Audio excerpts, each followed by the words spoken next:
नवीन तंत्रज्ञानाची माहिती शालेय वयात विद्यार्थ्यांना व्हावी, त्याचबरोबर शिक्षक सुद्धा नव्या तंत्रज्ञानात पारंगत व्हावेत या हेतूने कोल्हापुरातील रोबोस्टॉर्म्स टेक्नॉलॉजी ही कंपनी कार्यरत आहे।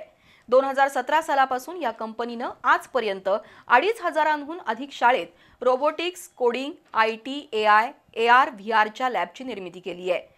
त्यातून 10 लाखांहून अधिक विद्यार्थ्यांना आणि 15,000हून अधिक शिक्षकांना प्रशिक्षित केलंय। या कंपनीच्या नव्या कार्यालयाचा शुभारंभ नुकताच झाला।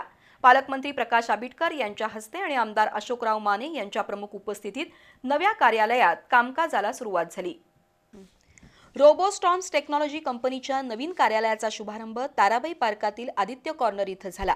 पालकमंत्री प्रकाश आंबेडकर यांच्या हस्ते आणि आमदार अशोकराव माने यांच्या प्रमुख उपस्थितीत कंपनीच्या कामकाजाला सुरुवात झाली।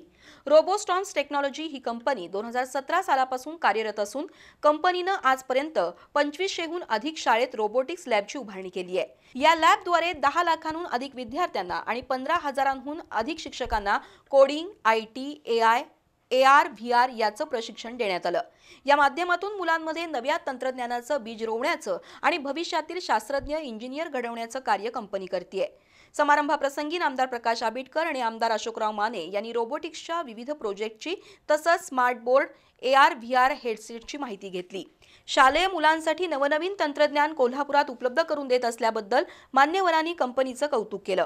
दरम्यान रोबोस्टॉर्म्स कंपनीतर्फे 11 आणि 12 डिसेंबर रोजी होणाऱ्या इन्व्हेंट्रा 2025च्या कार्यक्रमाबाबत माहिती देण्यात आली। ही स्पर्धा महाराष्ट्रातील सर्वात मोठी रोबोटिक्सची स्पर्धा असून 5 गटात होणारी स्पर्धा सर्वांना पाहण्यासाठी खुली आहे, असं कंपनीचे संचालक आशिष देसाई यांनी सांगितलं। यावेळी विविध शैक्षणिक क्षेत्रातील संस्थांचे प्रतिनिधी, राजकीय, सामाजिक आणि उद्योग क्षेत्रातील व्यक्तींनी कंपनीला शुभेच्छा दिल्या। या प्रसंगी कंपनीचे Sudhir Patil, manager Vijay Bargale, business development officer Ram Patil उपस्थित होते।